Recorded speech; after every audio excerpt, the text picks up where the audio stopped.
Hello and welcome to Lines That Time Forgottened.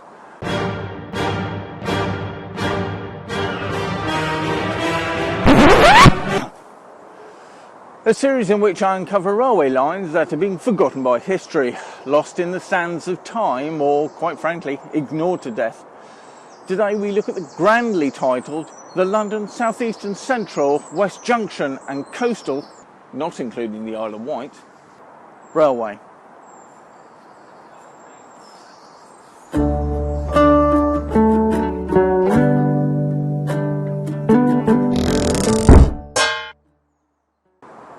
The LSEC-WJ and CR was invented at 1856, just before 7 o'clock, and was granted parliamentary approval despite the scorn and opposition from leading railway pioneers of the time. Created at the height of the Victorian railway mania, the company was the waking nightmare of an idea of a group of individuals who were clearly misguided and had more money than sense. These included Lord Benjamin Trousers, the Right Honourable Nigel Incubator Jones, Lord Elpus, the industrialist Sir Ahiti Bums, Lord Snooty, a textiles magnate Obadiah Mosaic, the self-styled king of foreign goods, Pistachio Jim, and, according to sources at the time, a secret cabal of squirrels.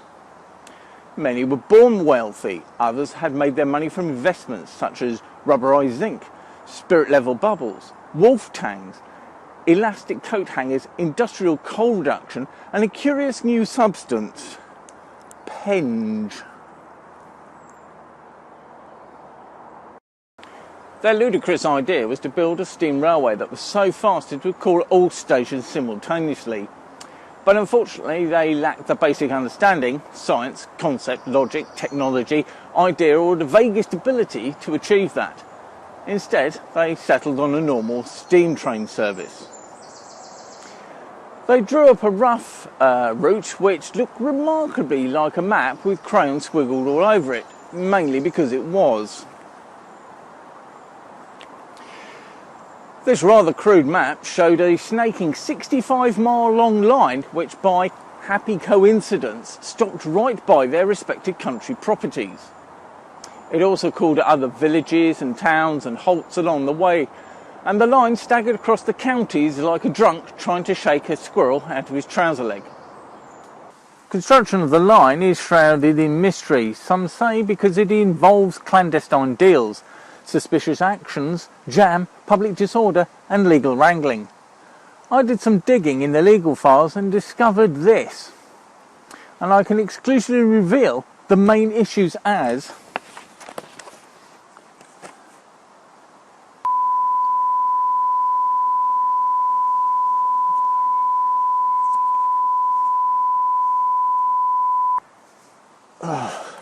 unsurprisingly, that information has been locked away by the High Court of Justice to this very day for public safety reasons. Suffice to say, the line was built, but at what cost to humanity or the squirrels? The railway soon gained a reputation. The public were confuserated by the transient, trundling, tricky timings or the chronological, carefree choice of chartering choo-choos. The line became known for being a bit of an oddball, eccentric, rambling and, most of all, highly unreliable. So much so that the indispensable guide, that is Bradshaw's, refused to mention any of their services. But the railway company did feature in some of the literature of the day, turning up in the Sherlock Holmes story, The Case of the Brass Hand, in which Holmes remarks, "No, Watson, I would rather contract leprosy and fall into a mangle than travel with them." Interestingly enough, a later published edition amended the line to, "No, Watson, let's not travel with them, as it'll take all day."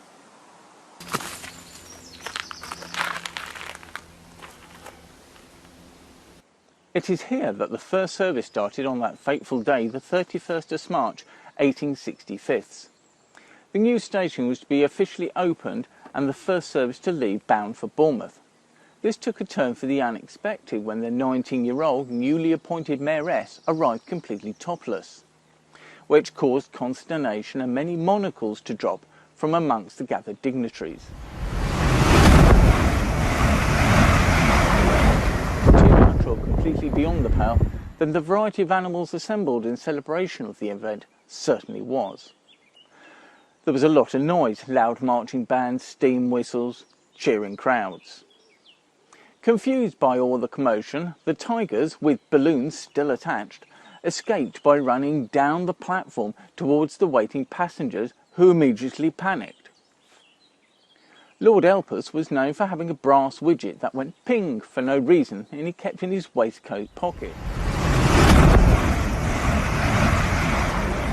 It could have been a terrible, terrible incident.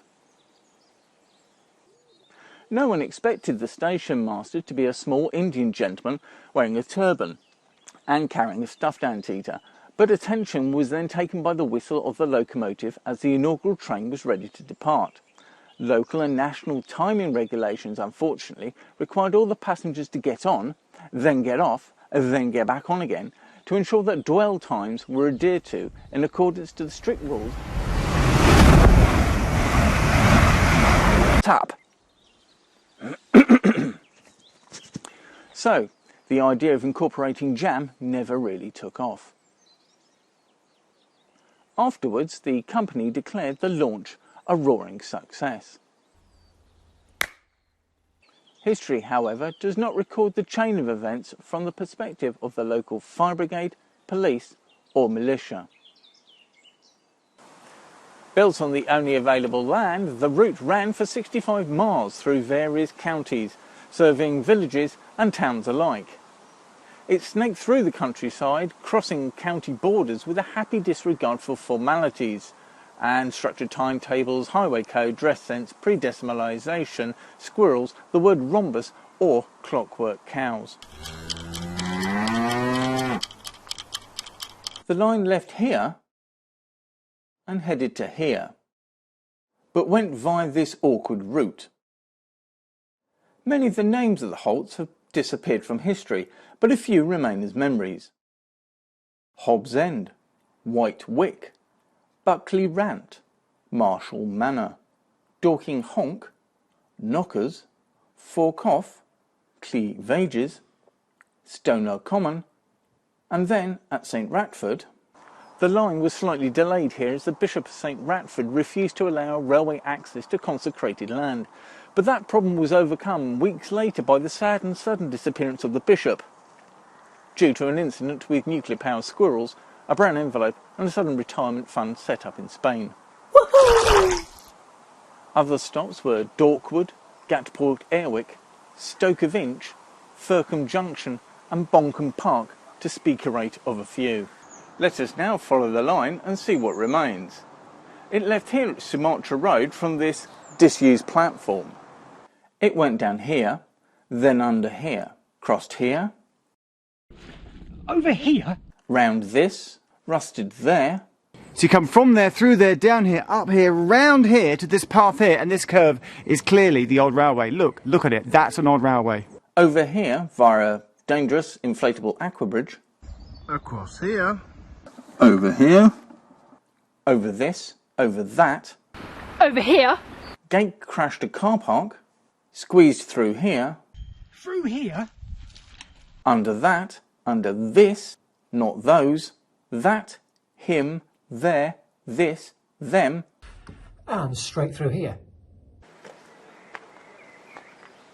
And through the tunnel behind me. This is now sealed off and is monitored by English Heritage as it contains Isambard Kingdom Brunel's vast stovepipe hat collection, some 760 in total. These include the famed 4.5-foot high hat he was wearing when he met Queen Victoria. She eyed his hat suspiciously and remarked, "What an impressive erection, sir." History does not record whether she was amused or not. I was not. And the line finally came to a grinding halt here at Barrington Levy, in the middle of nowhere, when money ran out Interests waned and wives were invented. The whole venture was quietly wound down and left to slowly disappear and to be forgotten by time.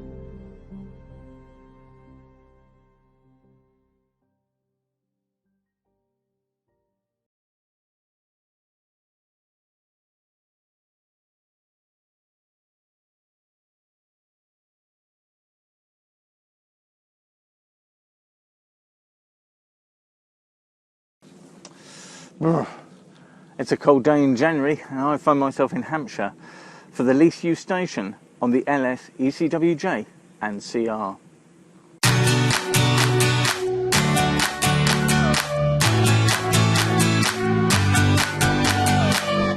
I'm here at the secluded Barrington Levy, once owned by the London South Eastern Central West Junction and Coastal Railway, not including the Isle of Wight. Facilities are minimal. In actual fact, there's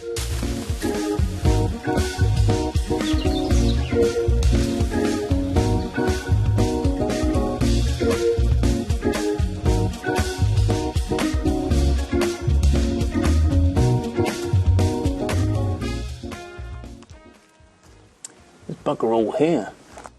Actually, there was a step-free access via this ramp, and there was a bin bag fluttering in the breeze. But no bike rack, benches, car park, cafe, so this hot beverage is a figment of your imagination. But there is a waiting shelter.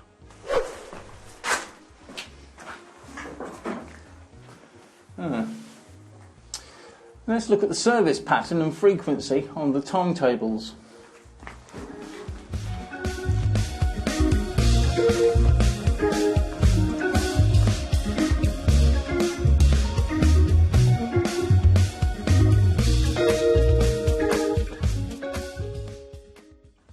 And so we come to the obligatory annual usage figures. According to the Omnibus of Navigable Steam-Powered Transport Companies of Great Britannia and its Dominions, here at Barrington Levy, it saw just 365 people. That's one person a day, as personal harlots and wretched street urchins didn't count. That's all for Barrington Levy. Thank you very much for joining me. I'll see you sometime.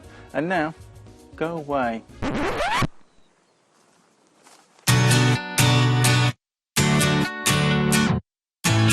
Ignored this.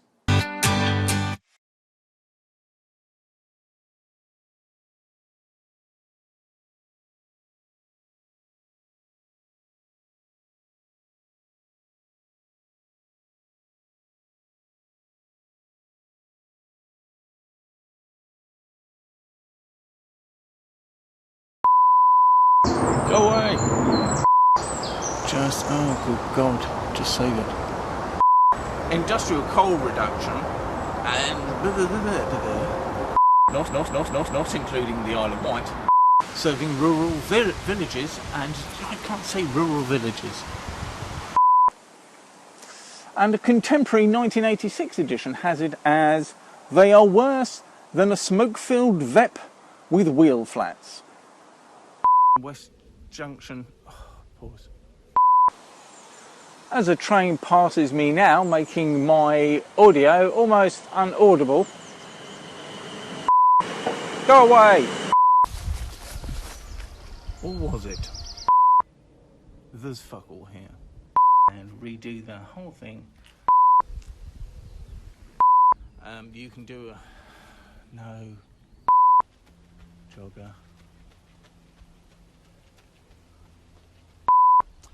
That's all for Barrington Levy. Thank you for joining me. I'll see you sometime. Don't forget to like or subscribe or ring the bell or cross the road without looking. Do whatever you please. You'll probably die, but that's not my problem, is it? Right, go away. Go on, get out of it.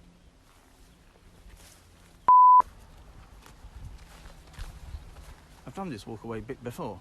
I just disappear. I didn't like that. That hurt. Don't do it again. Barrington Levy saw an annual usage figure of 2,190. Divided by 365, that means the station daily served 6. Just like your mum.